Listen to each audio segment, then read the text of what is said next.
And welcome back, Movie Maniacs. Movie review. I know what you did last summer. 2025. Yo, let's talk about the new flick. I know what you did last summer. 2025 edition. So imagine this. 5 friends are just trying to ride the wave of summer vibes July 4th, but end up causing a serious car accident. Instead of owning up to their mess, they decided to pretend it never happened and make a pact to keep things on the low. Nostalgia horror movie recipe, am I right? 90s vibe. Now the vibe of the film is intense from the get-go. The cinematography, it's lit. All those dark tones and eerie shadows set the mood real nice. You can feel the underlying tension as these friends try to juggle their guilt with living their lives a year later. But like, the real kicker is when their secret starts to unravel and you sitting there like, okay, what are you waiting for? Sorry, I had to say it, but you know. The characters, they're relatable, but also a bit cliche. You've got the jock, the nerd, the wild child, and so on. It's like they took a page from the 90s slasher handbook, but honestly, the performances, they were solid enough to keep you invested.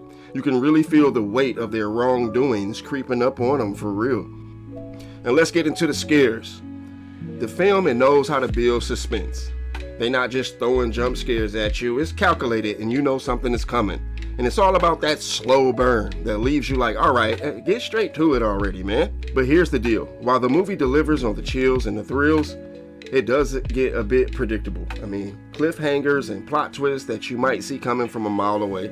Still, it's a decent entry in the horror genre, especially for those who dig the nostalgia or the reboot that we didn't really need at all. Like, they could have kept this one, honestly. I know what you did last summer, the remake, the reboot, I really don't know. I really don't know why Hollywood is digging up these ideas. Like, taking movies from the 90s and remaking them, I mean, it's not necessary. The first I Know What You Did Last Summer was just okay. It really copied off of Scream and wanted to catapult off of the success that Scream had. But Scream was a different type of movie when it came out. It was original. It was one of a kind, and it was written and directed by Wes Craven, who had already did the Nightmare on Elm Street series, way before we got to that point, so I really don't understand the meaning to keep trying to bring new life into this franchise. It's a 90s film that's trying to relate to 2025, and that's just not possible at times. You gotta let that go and realize that it's a dry run. Like, it really was a money grab. It's July, so you know, I mean, if they really wanted to be successful like that, it should have came out July 4th, like the day of. But I understand why it didn't, because Jurassic World dropped that week, and you really not going to win the box office going against that giant. You know, a horror film is not really going to win against a family-friendly film. I didn't have high hopes anyway, because I'm like, man, we doing this again? I didn't even know it was coming out, but it wasn't that good. It just wasn't. Like, it won't replace the original. I don't even remember part 2, like I still know what you did last summer. It was just bad. Like I said, I didn't have high hopes, so I wasn't expecting something great. But I was expecting something a little bit better than what I got the first time around. Even the twist and everything and surprises and all that, okay. It was good to see Jennifer Love and Freddie Prinze come back, but to the extent that they used them, it really wasn't nothing special, to be honest. A lot of the main characters didn't get killed off until way later on. There was a lot of side characters that was just added to the story to get bodied.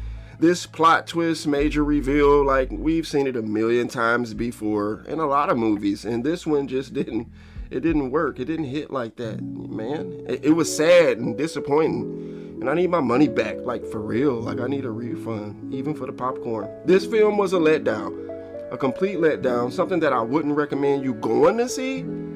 You can definitely wait this one out. I was hoping that maybe they was going to make it like the book, because yes, it's based on a book that came out in the 70s sometime, late 70s maybe, and kept it true to its original content, but it's not like the book. There's no murders in the book. Instead of it being a family member or a fisherman that get killed on the bridge, it's a little kid that get unalived, and his brother seeks out revenge on the group. But it's more of a psychological thriller, like a guilt trip. It's not the same. And these type of movies, man, Hollywood just need to stop. I think it's time to hang it up with the remakes and the reboots and the live action films. Just trying to make some more money out of a franchise that, I mean, did fairly well in the first place. You know what I'm saying? It was good seeing It was good seeing some old cast members come back and reprise their old roles from the first one. But this was just a bad look, and I'm really not feeling it. I wasn't feeling it at all. It was like Scooby-Doo. It was like an adult version of Scooby-Doo. And at one point in the movie, they say that. They say enough with the Scooby-Doo antics, because it really was on that type of time. All it was missing was a dog in the mystery van. Adults playing detectives, trying to figure out who's behind the mask that they brought on themselves. I mean, not even like a good episode of Scooby-Doo either. It's like a bad episode of Scooby-Doo. Like the adult version of Scooby-Doo. That would have been a lot better.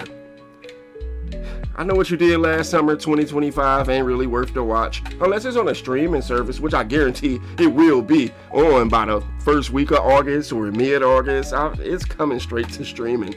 Peacock or something, I don't know.